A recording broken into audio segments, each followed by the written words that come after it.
మార్చిన తర్వాత ఎప్పుడైతే అన్ని సబ్జెక్టుల విద్యార్థులకు కూడా ఒక కామన్ ఎగ్జామ్ నిర్వహించడం ఎప్పుడైతే ప్రారంభమైందో దీనికి మరింత ప్రాధాన్యత పెరిగింది.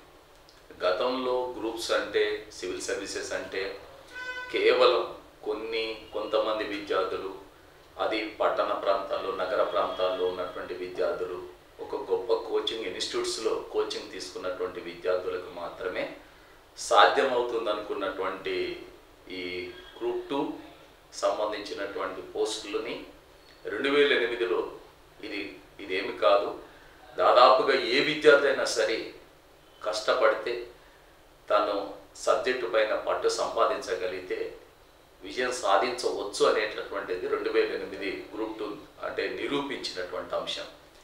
అంటే లక్షలాది మంది స్టూడెంట్స్ సభ్యులైనటువంటి ఈ ఎగ్జామ్లో అతి సామాన్య కుటుంబాల నుంచి వచ్చినటువంటి వాళ్ళు కూడా మంచి అత్యున్నతమైనటువంటి గెజిటెడ్ పోస్టులను సంపాదించిన కారణంగా విద్యార్థుల యందు దీని యందు అనురక్తి, ఆసక్తి విపరీతంగా పెరిగింది. ఇది ఫస్ట్ ఆఫ్ ఆల్ మొదటి అంశం.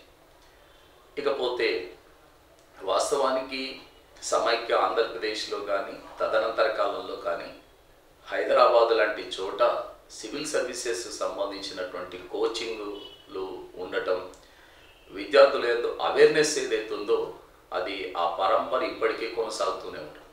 అంటే ఆర్సి రెడ్డి లాంటి ఇన్స్టిట్యూట్ కావచ్చు, తర్వాత వచ్చినటువంటి ఇతర ఇన్స్టిట్యూట్స్ కావచ్చు, ఆ కాన్షియస్నెస్ని, దానికి సంబంధించినటువంటి స్పిరిట్ని కొనసాగిస్తూనే ఉన్నాయి. కాబట్టి సర్వసాధారణంగా సివిల్ సర్వీసెస్ అయినా ఆల్ ఇండియా లెవెల్లో ఉండేవి, స్టేట్ సర్వీసెస్ అనేవి వాటిలో కూడా గ్రూప్ 1 గ్రూప్ 2లో ఒక ఉన్నతమైనటువంటి పోస్టులని ఇక్కడ గ్రూప్ 1 గ్రూప్ 2లో ఉన్నాయి. కాబట్టి ఇది మనకు అందుబాటులో ఉన్నవి, కాబట్టి మనం కష్టపడి సంపాదించవచ్చు అనేటటువంటి దానికి.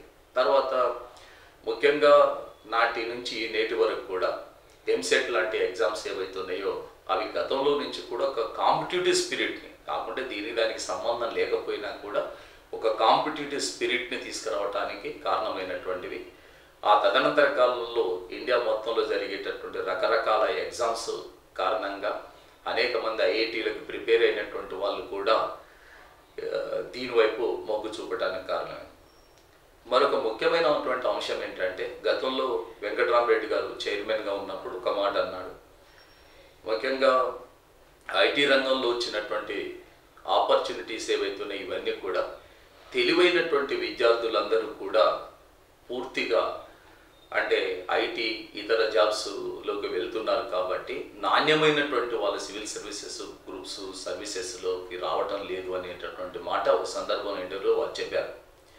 అయితే ఎప్పుడైతే ఐటీ రంగంలో కానీ సాఫ్ట్వేర్ రంగంలో కానీ రిసెషన్ ఎప్పుడైతే వచ్చిందో ఈవెన్ తెలివైనటువంటి విద్యార్థులు కూడా ఇటువైపు మరలటంతో గ్రూప్ 1 గ్రూప్ 2 సివిల్ సర్వీసెస్ వైపు రావటంతో మళ్ళీ వీటికి పూర్వవైభవం వచ్చిందని చెప్పుకోవచ్చు. ఇలాంటి ఆసక్తికరమైన వీడియోల కోసం రైట్ చాయిస్ ఇండియా ఛానల్ను ఇప్పుడే సబ్స్క్రైబ్ చేయండి.